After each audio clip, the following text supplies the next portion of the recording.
En 1998, William Boyd sort une biographie de l'artiste Nat Tate. Nat Tate serait un artiste maudit qui, avant de se suicider, aurait détruit plus de 99% de son œuvre. Son corps n'a jamais été retrouvé. Abandonné par son père, l'artiste serait né le 7 mars 1928. Sa mère meurt dans un tragique accident de la route alors qu'il n'a que 8 ans.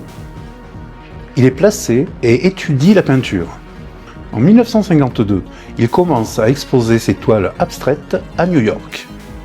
Lors d'un voyage en Europe, il côtoie Georges Braque. Et de retour aux États-Unis, il part en quête de racheter toutes ses œuvres pour les améliorer.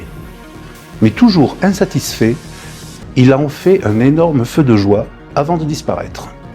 La préface du livre est écrite par David Bowie, le romancier Gore Vidal et l'historien de l'art biographe de Picasso, John Richardson.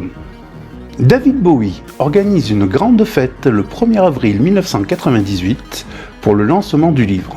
Il prétend même qu'il a une œuvre originale de l'artiste Nat Tate. Lors de cette soirée, tout le monde fait comme s'il connaissait bien Nat Tate. Tout le monde, sauf un, le journaliste David Lister. Il sent bien que quelque chose de bizarre se trame. Il mène l'enquête et s'aperçoit que tout ce qui est dans le livre est faux. Nat Tate est un canular.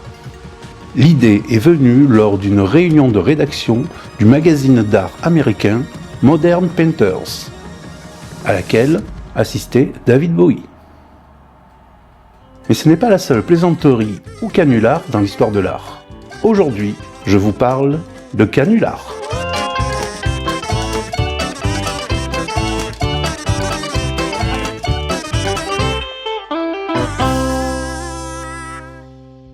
Connaissez-vous ce tableau ? Et le soleil s'endormit sur l'Adriatique, peint par Joachim Raphael Boronali. En 1910, un collectionneur l'achète 20 louis d'or. Et c'est le journal Le Matin qui révélera la supercherie. Cette toile est l'œuvre d'un âne. C'est l'écrivain Roland d'Orgelès qui avait emprunté Lolo, l'âne du cabaret Le Lapin Agile. Il lui a fixé un pinceau au bout de la queue et lui a fait barbouiller la toile. Le nom de Boronali est une référence à l'âne Aliboron de Jean de La Fontaine. Les 20 louis d'or ont été reversés à un orphelinat. Elsie Wright et Frances Griffiths sont cousines dans l'Angleterre des années 20. Elles vont souvent jouer près d'un ruisseau et rentrent bien évidemment trempées. Elles expliquent ça en disant qu'elles sont allées voir les fées. Et un jour, bien sûr, comme personne ne les croit, elles reviennent avec des photos en guise de preuve. Les photos sont confiées à la Société britannique de théosophie qui s'en empare pour prouver l'existence des fées et plus globalement des phénomènes paranormaux. Ces photos feront le tour du monde.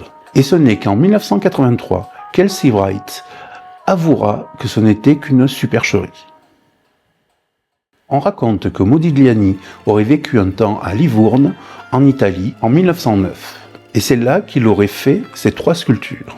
Mais toujours d'après la légende, ces sculptures n'auraient pas plu.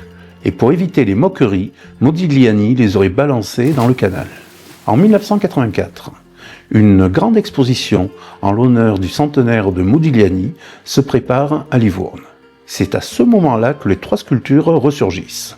Ni une ni deux, on convoque Jeanne, la fille de Modigliani, pour venir les authentifier. Malheureusement, Jeanne n'arrivera jamais, elle mourra sur le trajet. Après tout, il n'y a pas de fumée sans feu. Si on dit que c'est des statuettes de Modigliani, ce sont des statuettes Modigliani. Elles sont exposées. 2 jours plus tard, 2 étudiants et un artiste local avouent être à l'origine des statues. Ce n'était qu'un canular.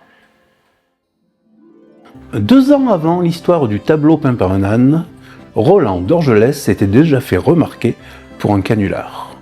En 1908, alors qu'il rendait visite à son ami sculpteur Buzon, il voit dans le coin de son atelier un buste féminin. Pas mal ce buste. Tu rigoles, je l'ai raté, c'est une horreur. Il faut que je le balance. C'est dommage, avec son nez cassé, on dirait une authentique statue grecque. Et c'est à ces mots que lui vint une idée. Il récupère le buste et prépare son canular. Il prend des notes, fait des plans, fait des visites de reconnaissance. Le lendemain, le voilà au Louvre, avec le buste sous le manteau. Il l'installe dans une salle au milieu d'autres statues.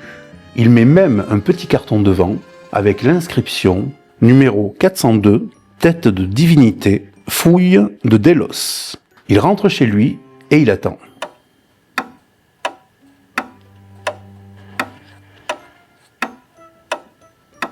Rien dans la presse. Personne n'en parle. Il va régulièrement au Louvre et le buste est toujours en place.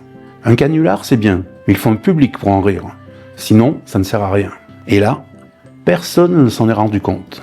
Il convoque la presse et commence à leur expliquer. Le conservateur et les gardiens du musée interviennent. Et de peur de passer pour un couillon, le conservateur nie les faits et vire d'Orgelès. Le buste serait resté exposé des dizaines d'années. Merci d'avoir regardé cette vidéo. N'oubliez pas de liker et de vous abonner. Et je vous dis à bientôt.